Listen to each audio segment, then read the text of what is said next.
Hey, welcome back to the Cash PT Lunch Hour podcast. I'm your host, Aaron LeBauer, and today is my perpetual guest, Gregg Todd. Gregg's been on the show as much as I have. No, I'm just joking, but Gregg's been on a lot. And the reason is because Gregg and I talk a lot, and Gregg and I help each other a ton. And there's some cool things that we're doing. And I wanted to have him on the show because Gregg just had me on his show, but because I think the main thing is we chat and we're like, oh, we should be sharing our talks. So we're really here to just talk and share our thoughts about what's been going on with us and what's been going on with our clients and how you can level up your life, your business, and become invincible. Right, Gregg? Yeah, pretty much. Right? Pretty much. Isn't it Tony, I know a lot of people say this, but isn't it Tony Robbins for the last years has been like, winter's coming, and he's those big hands. He's like, winter's coming, right? I think, yeah, winter's coming. You got to be ready. I think winter's here. I mean, not just in Greensboro, but right. Winter is here for many of us. Well, pretty much winter is here for all of us. And it's very, very evident by the behavior of so many people. And it's so clear to me that people are acting either one of two ways. They are either leaning into it and they're going all in, or they're in full retreat mode. Yeah. There is nothing in the middle anymore. Yeah. And I thought retreat mode happened in 2020, but that was just like a appetizer. Oh yeah, no. This is where, I mean, it started in 2020, but this is where it's really at. Like, what happened in 2020 shocked us. It was like a shocker. It was like when you do that cold shower. I did a cold shower this morning. So I was like, there's a woo, what just happened there? Yeah. Then it's like, all right, some people either leaned into it and said, all right, you know what, this is my opportunity. And then some people retreated. But now with everything that's going on, with the constant things that you're hearing, it is so clear to me. This is like the hot water heater's running out. Like you're the fifth person to shower in the morning and the hot water is just running out. Yeah, exactly, bro. People are either going all in or people are retreating. Like they're in total retreat mode. And there's really nothing in between. It's going to be very clear who the winners are coming out of this. Yeah. It's interesting. So I was at, I did this 2-day mastermind this week in Project Black Site, and Dan Fleischman. Do you know who Dan Fleischman is? Yeah. Mm-hmm. Yeah. So for people listening, he was one of the youngest founders to take a company public, I think at like the age of 23 or 24. And he was talking about how, he owns so many things. They own some restaurants, some like poke bowl restaurants. And he's like in 2020, he owned like 20 of them. And then he said, when everyone started retreating in 2020, they said, let's raise some capital and go buy more. And they bought another 20. And he's like, now he owns 600 restaurants and because the things aren't going away, like I see him everywhere. They're in Greensboro now. Like, I don't know if they're his stores, but it's like the biggest businesses are built when everyone else runs away and retreats. Yep. Right. I mean, when I look at even, on a much smaller scale, I look at between 2008 and 2010, 2008, my physical therapy business was probably doing, I don't know, it'd be like 600, and then by 2011, I was doing maybe like 1.4, 1.5. I mean, like at that point I doubled, and I didn't even know what I know today. I didn't even have the mindset that I had today. I just didn't quit because I didn't have a choice. You know what I mean? I had 2 kids. So it's like, all right, I got to figure this thing out. You know what I mean? You did have a choice. You could have gone back and worked for, home health or the hospital, right? Well, here, you know what? Let me say it this way, Aaron. Why didn't you have a choice? High enough standards.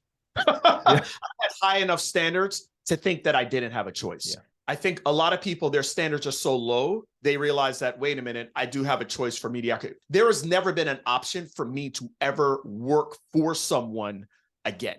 Like my standards have gone beyond that because I realize my relationship with myself, my relationship with the people that I care about, my friends, my family, are way too important for me to ever work for someone again. And by the way, I'm not judging anybody if you work for somebody, whatever. I'm just saying for me and my situation, that ish wasn't going to work. My standards were high enough for me to actually think I didn't have a choice. Yeah. Most people's standards are so damn low, they believe they have lots of choices to continue to go and trade all their time for money, work for the man, never have control over how much they want to charge, how much they want to do, when they want to do things. So their standards are low, and you get what your standards are. You don't right. get it more than that.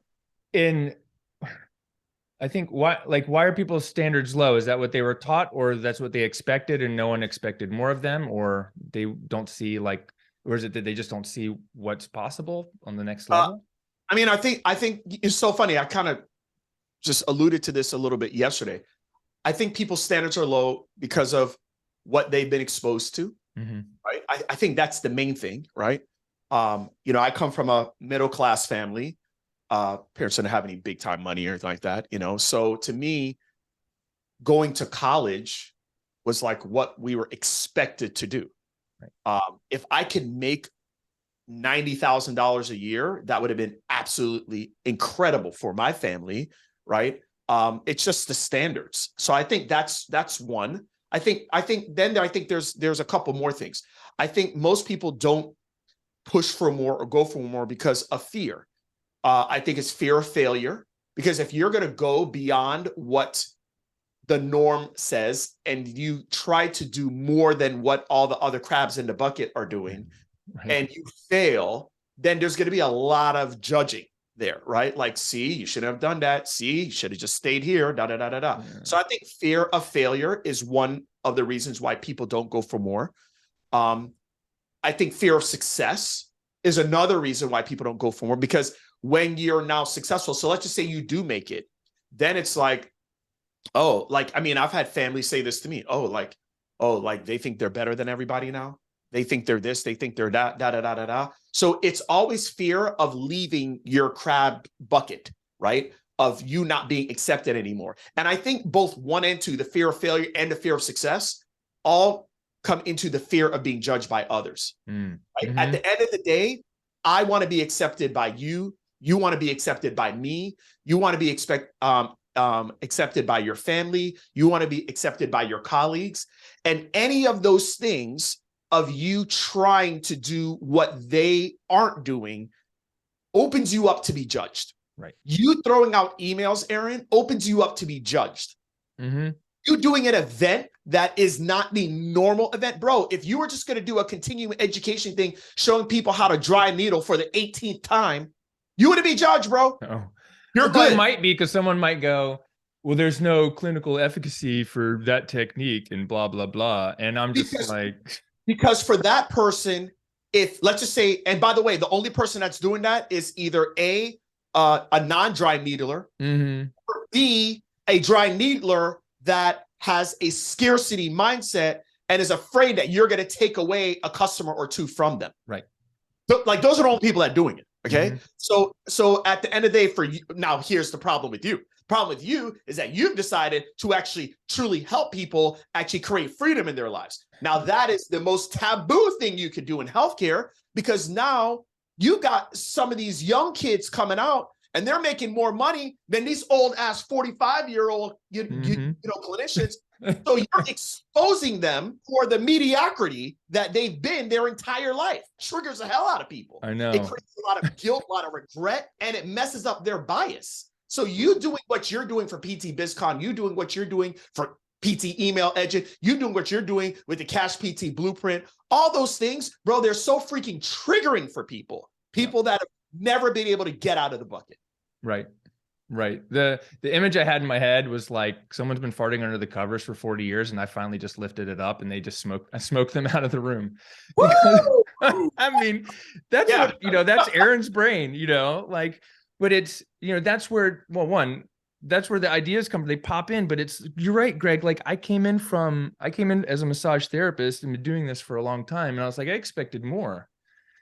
And so, but I also see, I had lunch with Ben Boggy on Sunday when I was in San Diego, and the dude 2.5 years out of PT school is making over $1 million in his business, and then I've got people who are like, I've been doing this for 40 years. They send me emails. Who are you to teach this? I've been doing this longer than you. I'm like, have you really? I look them up and they're like, been doing it since, 2016. I'm like, okay, well, I started my first business in 1999. But again, okay, but here, let's talk about what. So where's that argument, coming from? Because a lot of times, bro, we just have to kind of dive deeper into what's the root of this. Yes. Well, how have we been trained, and how have we been indoctrinated? I'm talking the prior era and the prior Gregg. Yeah. Okay, the way we've been trained and indoctrinated is that our value in this world. And by the way, we all want to be valuable. Okay, we all, you want it, I want it. The person that's listening to this podcast, wants it. Everybody wants to be valuable. But we've been trained in not just in healthcare, but in all traditional sectors that your experience is what creates value.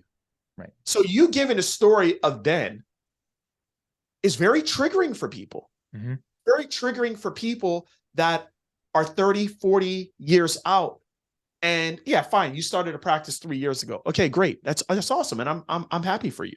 But it's very triggering for them to hear someone that's out 2.5 years and they're making $1 million in their business. Yeah. It's really hard because now you've broken their belief system that years of experience aren't actually the thing that creates the most value in the world.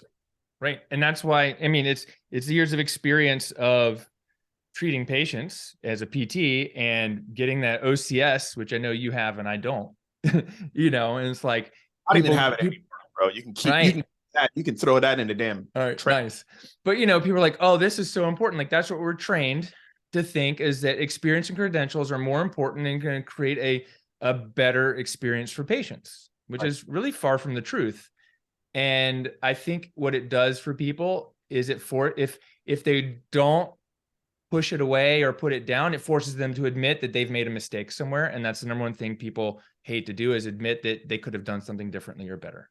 Right. Because it creates regret, and regret's a really, really tough emotion to deal with. Right. Tough emotion to deal with if you don't believe in the verse in the Bible that says that wisdom is much greater than gold, understanding much greater than silver. See, for me, I have regrets, but from my regrets, I've now realized that my regrets are basically opening me up to saying, what could I do different? Right. Hey, what can I do different in the future? And then what can I do to help other people that are a few steps behind me so that they don't have to deal with that same regret? You see, that's called wisdom. By the way, you can use that as a clinician as well, right? On what things have you done? Just think, and by the way, we do it all the time, right? Like, you work with a client, right? Let's say a person has ACL or whatever, and you're young out of school or whatever, and you push the person too hard because you get super excited, and then you screw them up, right? Okay, and you send them back 2-3 weeks, right? Okay, you have some regret there. But see, from there, we're like, oh crap, all right, this is what I'm going to do in the future. You get better, right? But we have a hard time when it comes to regret outside of the clinical practice. Like, crap, man, I should have been learning how to speak and communicate better. I should have been in rooms of people that actually want to promote me and I want to promote them. I should have learned how to collaborate more. And you haven't done that for first 20, 25, 30 years of your career, right? Well, now you don't want to address that. See, now if you learn how to address that, and you address that from now, even though it might have taken you 20, 30, 40 years, you start to address that from now, you're now turning that into wisdom. Right. And I bet Gregg right now would be like, ooh, that's a cool thing that I didn't know about.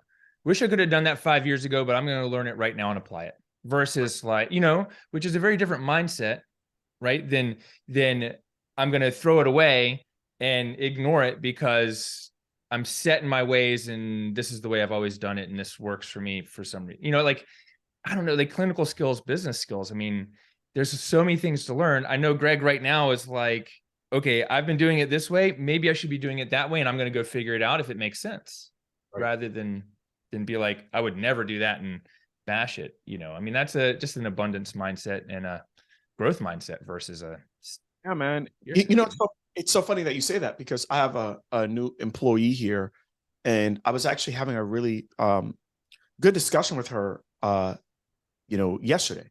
So on Monday when we come in, I basically like have different things, initiatives, things that I want to do differently, this, that, da, da, da, da, da.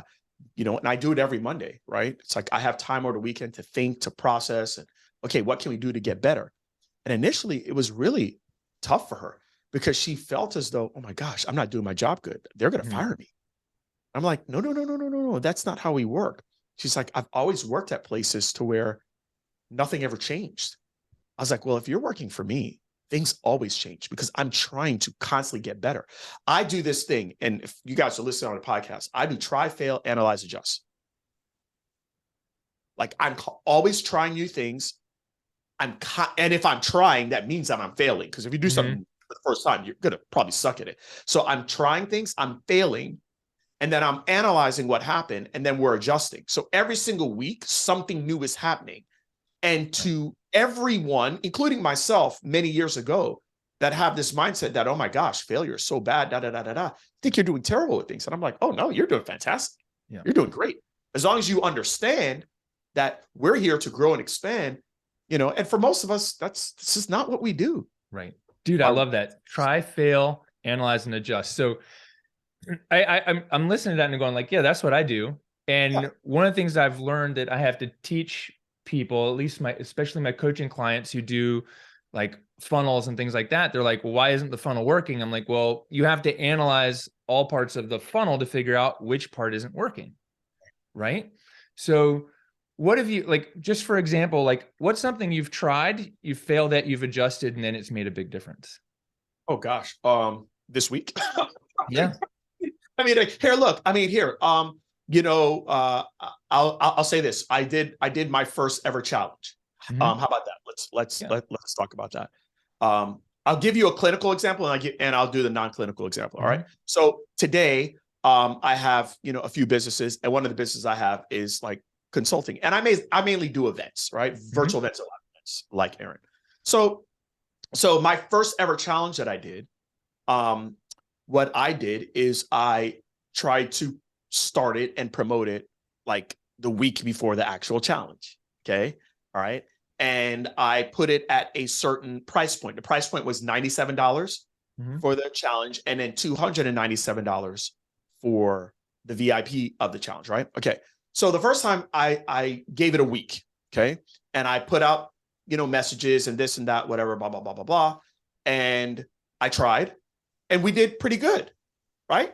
Okay. We did pretty good. I think we had like 65 people there or something like that, 65, 70 people there, and we did really well. We had like, I don't know, maybe like $150,000 in sales and this and that and blah, blah, blah, blah. Okay, cool. The next time I did the same exact thing. I'm like, well, that works. I'm doing the same exact thing. And I got half the amount of people. I tried this time. It didn't, because I did the same exact thing. But guess what? Because I failed that time, I realized, wait a minute, let's analyze this out. What did I do last time that I was like, wait, I did pretty much all the same stuff. But what I realized is that I didn't take a different angle to show people how this, based on what people were dealing with at the time, was going to be different than what I had done before. Okay. So what happened was that the people that signed up, half the people that signed up for the challenge were people from the last challenge that were so excited. Actually, it wasn't even half. It was like 65% of the people from the last challenge did, but it really wasn't something that my audience that hadn't bought my stuff actually wanted. So you didn't give the new people a different reason to join. They said no to the first reason, whatever you converted, let's say you converted 20% of people, and that was whatever, the people that enrolled, and the other 80% on your email list and audience were like, no. The next time you did it, out of the, 60% of the people that enrolled joined again, and a few people did, but that other like 75%, it was the same reason to join, and they didn't think it was going to apply to them. So you really have to give them a different reason to come in, right? You got to give it. But bro, that right there was the analyze. Yeah. Oh, crap. Didn't realize I did that. Okay, great. So then I adjusted, and then I adjusted for the next time. And guess what we did? We doubled it. Wow. So you guys, that's what we do. That's the non-clinical. Clinical is what you do in the clinic every single day. You're working on a client. You're trying some type of technique. You're doing this, you're doing that. You try it. The person then gives you a response. They say, hey, you know what? This actually worked really well for me. You know something? I didn't feel so good with this. What do? You just keep on doing it over and over and over again? No, that person's going to leave. So what you do, you analyze it by getting feedback from them, and then you adjust your treatment. Mm-hmm. When you adjust your treatment, the people are very thankful because they're like, wow, this person is responsive and this person's listening to me. So if you're willing to do, and by the way, doesn't that make sense, clinically? Yeah. So why wouldn't we do that with our business? Right. Let me give my example because it tails really close to yours.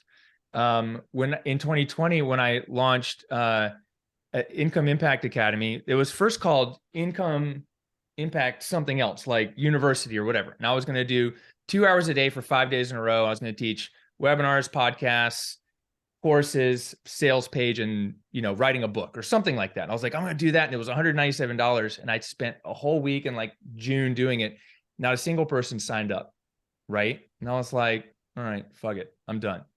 Yeah. Like, people don't want to learn this, whatever. I came back 4 weeks later, Greg. I changed the name from, I think, University to Academy, just Income Impact Academy, and I said, what I did is I made the subject line, or the subheading was launch a course and make more money in 30 days. That's the only thing I changed. And I took 4/5 of the content away. And we did, I sold 67 of them, or wait a minute, 80, some 67 the first time, and then maybe 90, and then 67. I did it another 2 months later and at a higher price. And it was like, holy cow. But all I did was make one change. And I think what people fail to realize is they think the thing isn't working. So I need to stop, rather than asking, why didn't it work? And what doesn't resonate with people? And because I had people message it. The first time I had people responding to the Facebook posts and the DMs, but no one paid the money.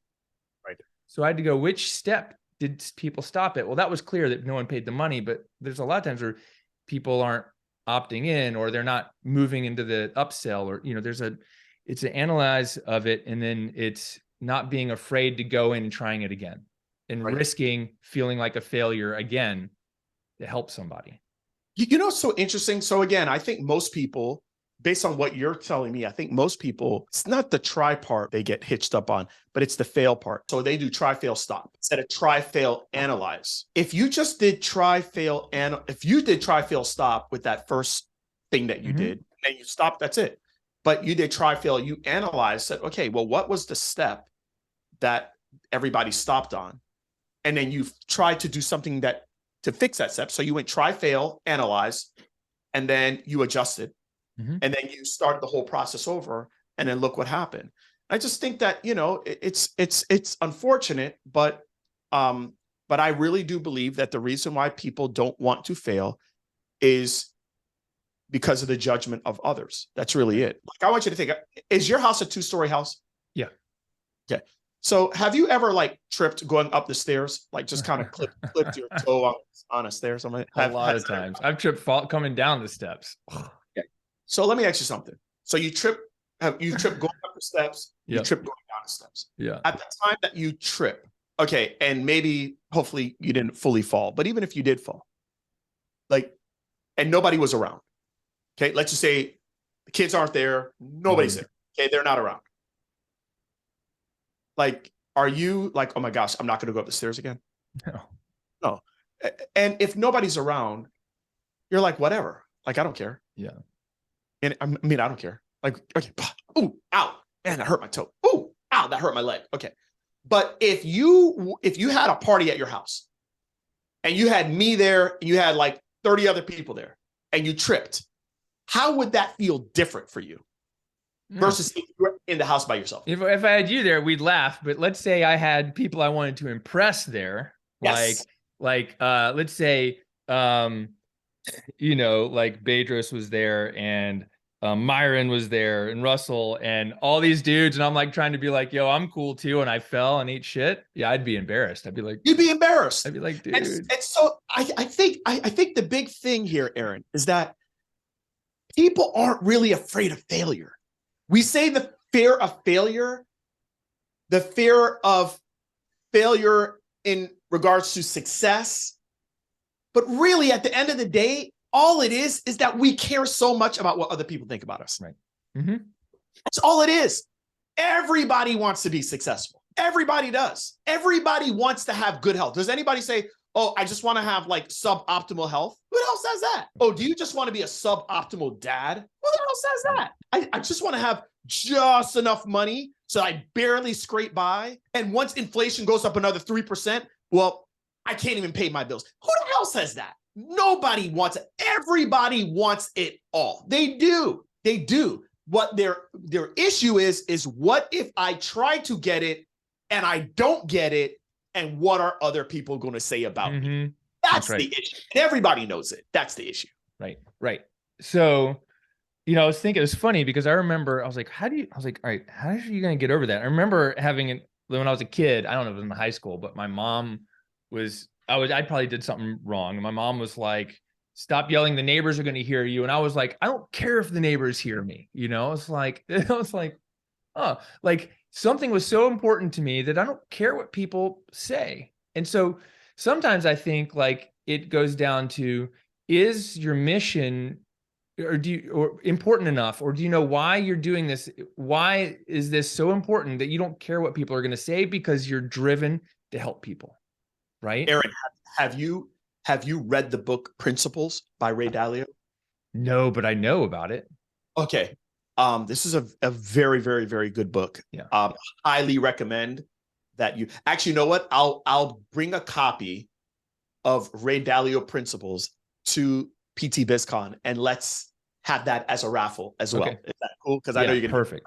All right. So I'm gonna get a copy. This book is absolutely amazing. Anyways, in the book, he talks about shapers. Mm-hmm. And he says that there are very few entrepreneurs out there that are shapers. He says Steve Jobs was a shaper. He was a shaper. Ray Dalio, for most of you that don't know him, is probably the most successful investor of all time in the world, okay?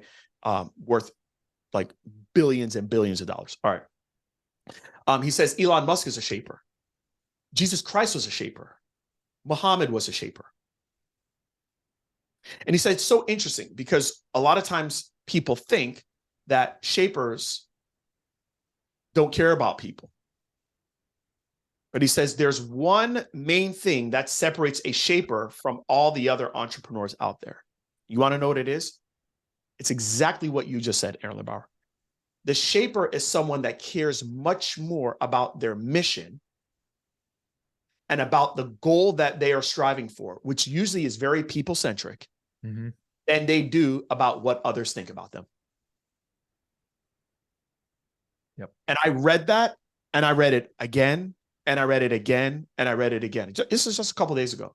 And I was like, if I'm going to take my mission to the next level, I need to care more about the mission than anything that people say about Gregg Todd. Mm-hmm. If Aaron LeBauer is going to take his mission to the next level, he needs to care more about the mission of helping you all that are listening to this podcast more than any of you trolls that are trying to crucify him for whatever it is that he's doing. He's got to care more about that. And for many of us, the reason why we do not make it is because we care much more about our image, our ego, and what everyone is thinking about us more than the mission that we have to serve whoever it is that we want to serve. And that's why we're not shapers. Amen. That's amazing. Yeah. And I think it's interesting. I think like, I remember when I was in college, or not college, PT school, professors were like, oh, check out this new blog by EIM. And I was like, oh, great, go check it out. And I see that like slamming someone who was influential already in my career and make a comment, people come and slam me. And I'm like, oh, this is really cool. Like, I go on there first and that's how people are going to act online. And I think the internet's like made some of that worse in the last 10, 15 years. Yeah. But it also increases the reach that we have. And I think that when did I stop? I think I stopped caring once I got more messages about how I've helped people than how people hate you, or people don't like you. But the problem is that the negative ones stay longer and they make a more indelible mark, and the good ones don't come as frequently. because people are doing great and they don't know that you want them to say something. And it's an interesting balance. It's like, it shifted for me, about 4 or 5 years ago. And one of the things I did was I put up a little board when I walk in the office that's got all of like printouts and handwritten messages for people. So I know that like the good things are there, but the negative ones, sting a little bit more. It's so interesting that you say that. The negative ones, one negative one will leave the mark. And there's not as many of the good ones that they say are the mainstream things that you've done for them. But the reality is this. The reality is that people that are winning aren't focused on other people. Right. Just really aren't. Like when I'm winning, I'm focused. I am doing what I need to do. When I'm winning in my relationships, I'm focused on that. I'm doing what I need to do. I'm winning in my business. I'm focused on that. Bro, I don't have any time to be looking at what people are doing. Yeah. Right. So here, let me tell you, you have written a book, right? I'm going through the process right now of writing a book. Yeah. When my book comes out, if my book sucks, right? Now, as a dear friend of mine, you might be like, Greg, you could have worked on this, but you know what? You're going to respect the fact that I did a book because you did a book. Right. And you know how hard it is to do a book. It's really fucking hard. Doing it in advance. Now, I'm your friend. Yeah. And if you notice, I'm supporting you wholeheartedly to do this event because I've done an event. Right. And when you've done an event, you know how hard it is to put the event together, to do all the things that are needed to be done for the event. It is very difficult to do. So here's the deal. You're never going to get hate from winners. You only get hate from losers. And that's what I have to remember. Yeah. I also have to remember this thing. I got to say this. I have to remember that the current president of the United States is hated by 50% of America. I have to remember that the president prior to this president was hated by 50% of America. I have to remember that the president prior to that president was hated by 50% of America. So the most powerful man or the most powerful woman making the most impact in our world is hated by half the people. Right. Millions of people. So why the heck do I think that if I'm going to take my mission to the next level, that I'm going to do this in such a way that nobody's going to hate me? Right. That's part of it. That's why I know that I need to become someone that can actually deal with that. Or I got to be okay with just being totally obscure. Yeah. Yeah. And it's a great point. And I tell my clients all the time, and I've shared this, is like, you're doing something right when you get haters. If you don't have haters, you're not doing it as well as you could. You might be doing okay. Right. If you don't have haters, you're not pushing the boundaries. You're not going to change the things you want to change. If you don't have haters, you don't have attention. Right. If you don't have attention, you have zero awareness, and you definitely cannot be positioned as an authority. You have no shot. Guys, listen to me when I'm telling you this. You have absolutely no shot of being an authority if you do not have attention. Attention is the first thing. Now, you can have attention and be a total, joker, okay? But if you really know what you're talking about, over time, attention will bring authority. People think that they're going to become an authority and you're going to be like, no. It's attention first. Attention, then authority. With the attention, you can create authority, but you're also going to create people. And by the way, if you've done this properly and you've communicated very well, it is very clear who you help and who you don't help. So the people that you don't help are going to be haters. So if you have no haters, that means you have no authority. That means if you have no authority, that means you have no attention. It's not going to happen. So if you don't have any haters, that means that you're totally obscure. You're irrelevant. Right. Yeah. And it's interesting because I think it's scary for people to be like, oh, someone's hating on me. I need to stop. But really, it's just a sign to keep going, that you're saying the right things. Yeah. And that means you got someone actually knows you. Right. You got to flip the switch, and people go, why do you use this term? And I'm like, because it triggers an emotion. And that's what we need to do. We need to use. Someone said, oh, Aaron, maybe you shouldn't use this term. I'm like, no, because it's clearly triggering an emotion in you. It's going to trigger a positive emotion in the right client, not, right. Yeah. I mean, like, these are some stats that people should be writing down. How many haters did I get this week? How many people? Like, you guys, when you get those things, that means you're actually going out of obscurity to attention. That's what you need. And many of you, you're great at what it is that you do, but you'll never make it because you get zero attention. So you have not increased your network. You haven't expanded your following. No one knows you. You're not throwing the net out wide enough for anybody to know you. Right. And you're frustrated. And then what you're doing is, by default, you're like, okay, crap, this is not working. Oh my gosh, I need to go to level 19 program to go learn this thing more. You don't need that. That is not what you need. What you need to do is you need to get attention. That's the reason why we do these events. We do events for us to get attention. We do events for you to get attention, or for you to learn how to go get yourself attention. That's the only way we're going to be able to hit the missions that we have set out to do. Right. And I think one of the important things to stress is that if you want attention, you have to share what you believe. You can't be like, oh, everyone's going to like this. I need to create a message that everyone's going to approve of, because that won't get you attention. You have to be polarizing, and you don't have to be negative and mean, but you have to say, hey, I believe this, and this is like cash-based physical therapy is the future of healthcare, and someone's going to say, hey, no, but that's exclusive of people that don't have a lot of money. And I mean, like, you're only thinking about it in one dimension, right. And people get mad and angry, but it's because I've shared an opinion that's unpopular or not 100% popular, but it's what I believe. Because, and I realized this, Greg, one of the reasons that I distrust insurance so much is when I only remembered this weekend, when I was 26 and I tried to get health insurance. This is back in 1998, right? So it was a while back. And I got denied health insurance because I didn't follow physician's orders, in air quotes. Well, the medication I was taking, Ritalin, said take 3 times a day. But my physician said, just take it whenever you need it.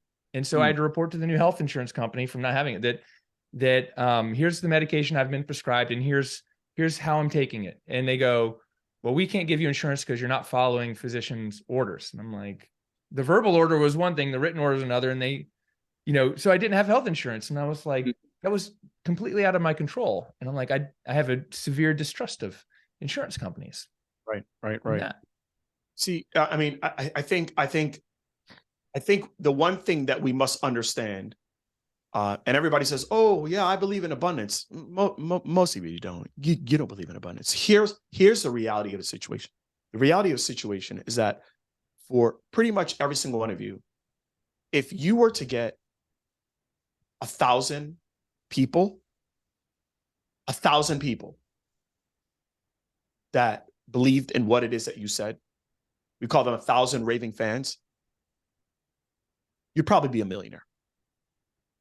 I mean, for sure, you would be a six-figure, multi-six-figure earner. 1,000 people paying you $10 a month is $10,000 a month, correct? I think so. It's 120K a year. Okay, it's 120. That's dope. Okay. 10 times 1,000. Yeah. Yeah. That's 1,000 is 10,000, right? Yeah. Yeah. Yeah. Cool. $10 a month, you guys. That's dope. $10 a month. 1,000 raving fans. We live in a world where there's 8 billion people. 8 billion people. Now, here's the crazy part. You might live in Idaho. You might live in Indiana as you're listening to this. You might live in a county that's 38 people, and your family is 31 of them. Okay? But here's the deal. We have this thing. We have this thing where I can talk to people. I can literally get on my phone and I can talk to people that are in India, in Bangladesh. I can talk to people in Sri Lanka. I can talk to people in Australia. I've had clients in Australia. I have clients in UK. I have clients in Africa. I have clients in Jamaica. You guys, I've had clients in so many different countries because I've got this. I've got this. I don't need 8 billion. I don't even need 4 billion. You know what? I don't even need 900 million. I don't even need 1 million. 1,000. I made my first million having 100 raving fans. 100 raving fans that were paying me $10,000 a month. That's it. Yeah. That's it. because I solved one main problem. By the way, that's if I'm doing it with an agency. I've got other businesses too. Okay. I got businesses where people pay me $100 a month. If I had 1,000 people paying me $100 a month, I'm a millionaire. I'm making 1.2 million a year. Let's just say, let's put this in simple terms, like a clinic. You want to make $1 million in your clinic? You need 400 people to pay you $2,500 for a plan of care in the year. That's it in a year. 400 people. So what does that mean? 400 people divided by 12? 33. That's less than 30. That's like 36 people a month. Yeah. You guys are overthinking this. You guys have to understand, how many people do you need to love you? How many do you need? Right. Then the other mistake, Greg, I see people making is they're only trying to sell like a program, a back, knee, shoulder program for like $20 or $39. And I'm like, well, for $39, that might help your knee pain. And what you're really saving is the $2,470 to come see me extra that might be in 10 visits. And you need to charge more, because to make $1 million off of a $20 product, you have to have lots and lots of people, lots and lots of raving fans. And by the way, if that's the way that you want to do it, look, Aaron, when we were at Phone Hacking Live, yeah, I mean, we both have gone into the 2 Comma Club, right? Yep. And I don't know if you did this, but on Friday, right? On Friday, I started going into the private entrance that they allowed us to go through. And I actually started to go up and introduce myself to all the 2 Comma Club award winners. Mm-hmm. You guys, you want to know what I found out through those people? There's a couple things that I found out. Number one is I saw that these people weren't, they didn't come from any big thing. They weren't from any massively wealthy families or this or that. What I saw is that all of them made money through partnerships. That's the first thing. Okay. They all made money through partnerships. But what I saw that was different with all of them is that some of them had $20,000 products. Mm-hmm. But then there were some of them, this one girl, I actually have her in my phone. She's a teacher. She had a $17 product, and that's how she made her $1 million. So guys, at the end of the day, here's the deal. If you want to have a $25 product and that's what you want people to buy, fine. But you got to get attention. Right. Okay. Right. All right. A $25 product, 40,000 people buy it, you make $1 million. You just add zeros to one number or the other. Add zeros to one on the other. Okay. Right. You have a $250 product, fine. Get 4,000 people to buy it. You make $1 million. Okay, crap. You know what? I want to get 400 people. Okay. 400 people to buy your thing. All right. $2,500. Okay. All right. 40. Okay, great. Okay. Then you can have something that's very exclusive, like what Aaron and I have in our different programs and whatnot. Fine. Then you need $25,000 from each person. 40 people, you make $1 million. Let's not overthink this here. Okay. Now for me, I'm in the business of having all of them. Mm-hmm.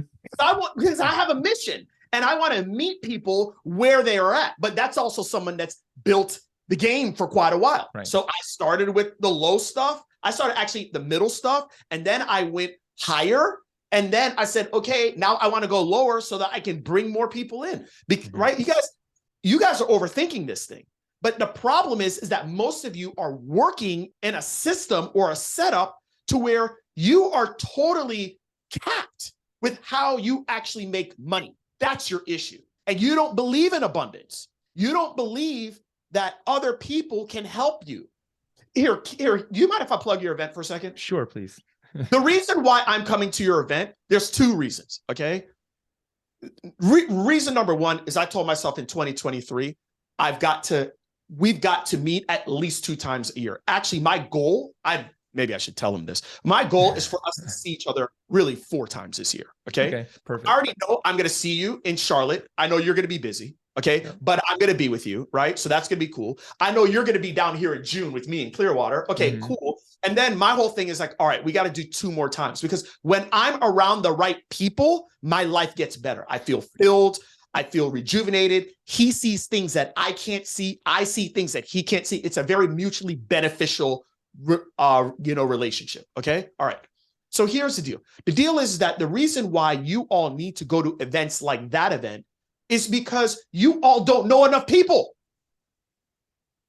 And many of you have amazing gifts. But you know something? You're broke. You want to know why? Because nobody knows you. Mm-hmm. But there's someone at the event, and I know this is going to happen. There is someone at your event that I don't know right now, that when they meet me, they're going to know me. You know what they're going to do? They're going to put me on their stage. Their stage might be their podcast. Their stage might be their group. Maybe it's a group of runners. Maybe it's a group of this. I'm a runner. I'm a physical therapist, and I can serve them. Maybe it's people for business. Maybe it's whatever. There's going to be people that are going to be able to take my gift that I have, and I'm going to be able to bring it to their audience. Guess what? I have an audience too. And there are going to be people that I'm going to meet there that I don't know anything about them. And I'm going to meet them. I'm going to be like, oh my gosh, that person could bring value to my audience. And I'm going to then bring them to my audience so that I become more valuable to my audience.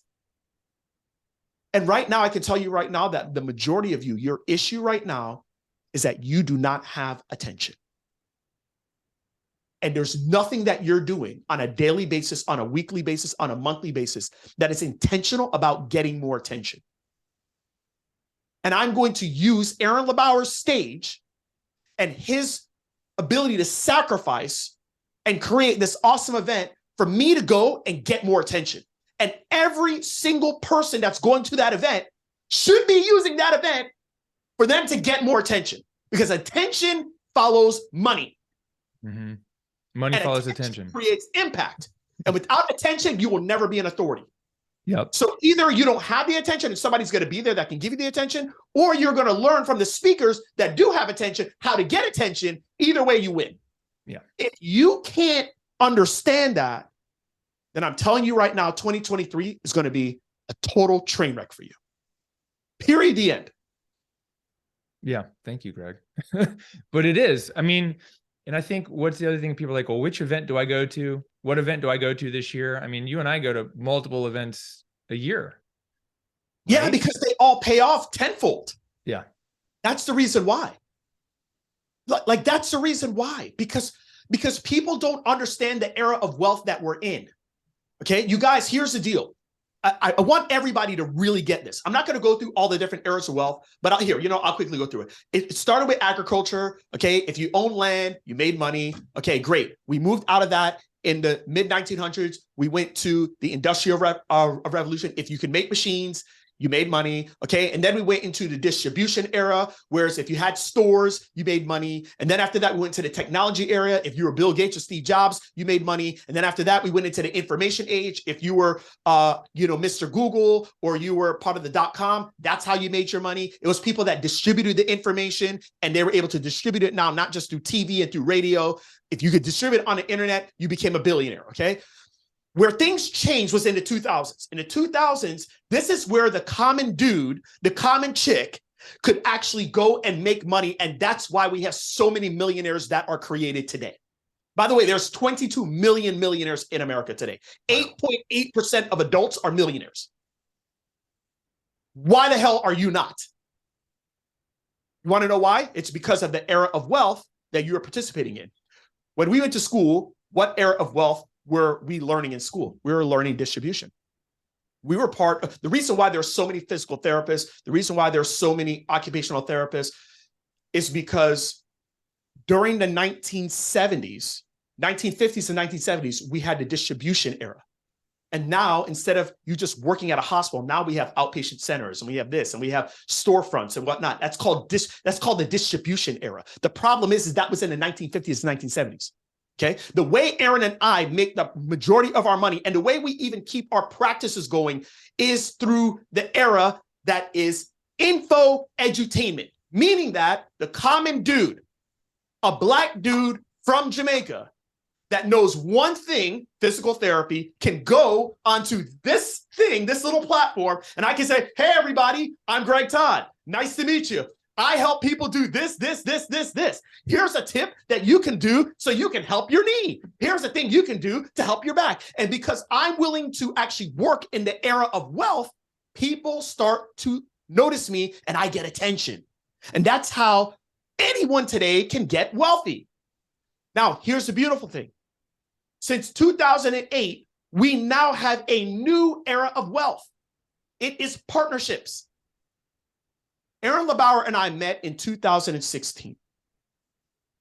And in 2016, we built on our relationship. And we decided that, you know what? I like you. He was like, I like you too. And then we said, yo, let's hang out a little bit more.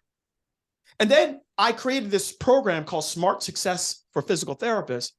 And I said, hey, I like you, dude. You're really good at the cash-based stuff. I don't have cash-based clinics. Could you put like a lesson or two in there for my students? He said, sure. We partnered. From that partnership, we ended up partnering with our first event. From that, I can tell you right now, if me and him didn't do those events, our events aren't happening today. No. Our partnership then turned into success partners. And from that, we have gone on to make millions and millions and millions of dollars. You guys aren't partnering with anybody. You guys are like, oh my gosh, it's so hard to make money. It's not hard to make money if you're working in the era that Aaron and I are working in. But it's hard to make money when you're working in an era that you were taught from 1950 to 1970. You guys, if you want to make money, you must work in the current era of wealth. So I want you to ask yourself, what partnerships do you have? What partnerships do you have with providers? What partnerships do you have with businesses? What partnerships do you have with community? Okay, what partnerships do you have online? Google wants to partner with you. Instagram wants to partner with you. Facebook wants to partner with you. TikTok wants to partner with you. Snapchat wants to partner with you. And LinkedIn wants to partner with you. Which ones are you partnering with? What people? There's people already that have the audience that you want. Are you partnering with them? So if you aren't, then my question is why? It's because you don't know how to talk to them? Okay, well then get your ass to PT Biz Con. Learn.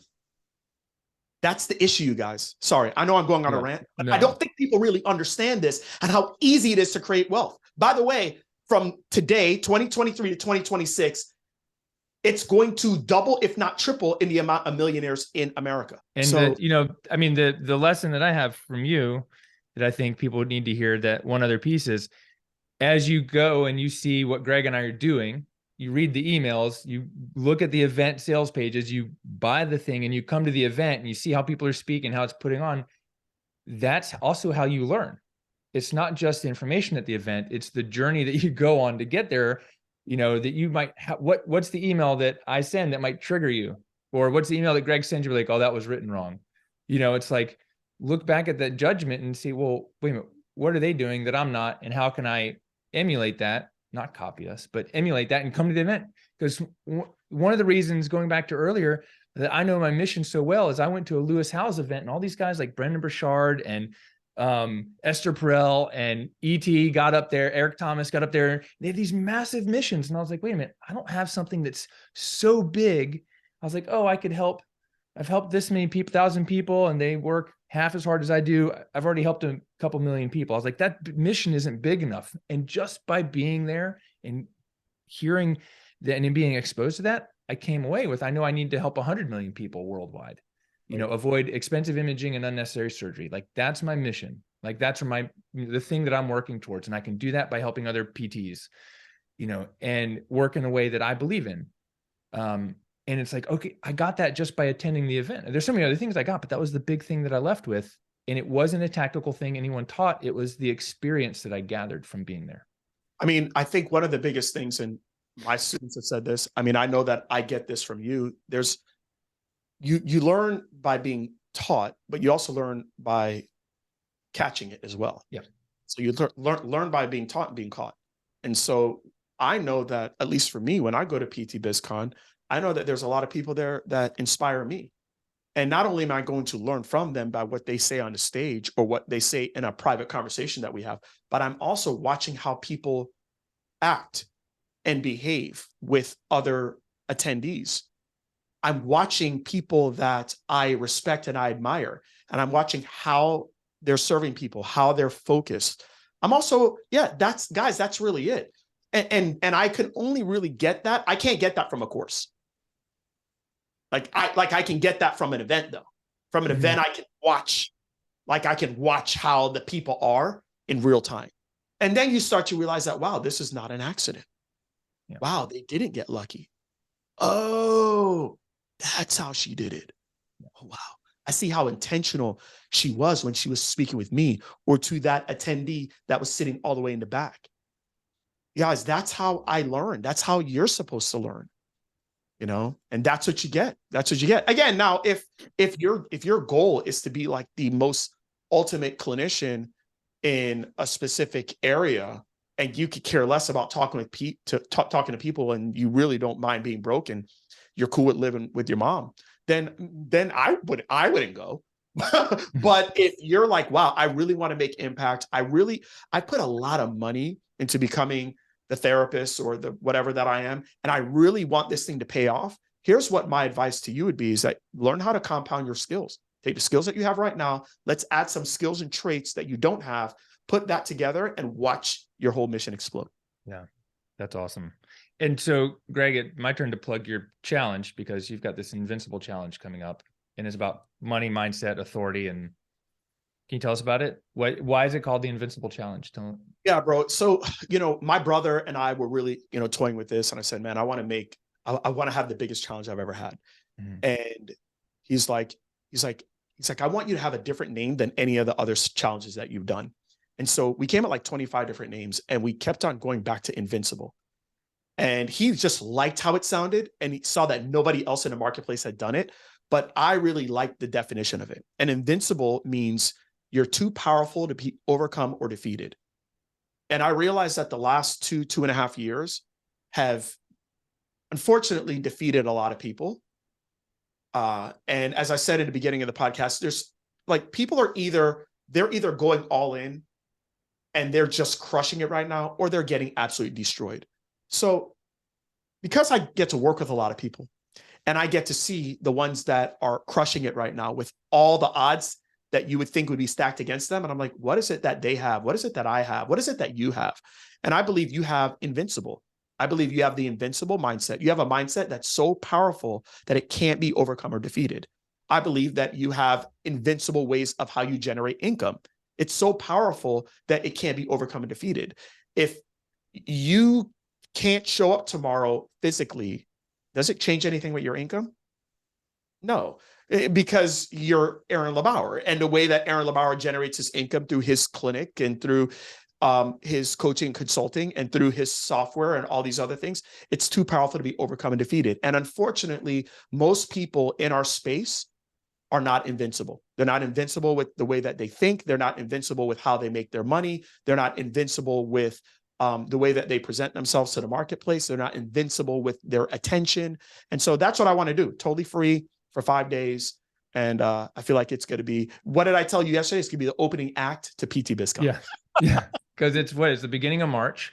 It'll be March 6th to 10th. Yeah. It's like the week right before PT Biz Con. And it's like, especially if you're coming to PT Biz Con, it'll really prepare you for the event and Gregg's talk there. So let me, Gregg, the link, I made a link for people to get it. So if you're listening, just go to LeBauerConsulting.com/Gregg, like Greg. You go to that link, and that'll send you to the page to enroll in the challenge. It's completely free. I mean, 5 days of mentoring and coaching. I mean, if you were going to come to my office and do that, it's like $5,000 a day. So you're going to get a ton of value out of Gregg. And, I think there's a couple options, like if you want recordings and to upgrade and things like that, but for anyone, it's free, right? Yeah. So it's free if you just want to attend a challenge, probably like 45 to 50 minutes every day.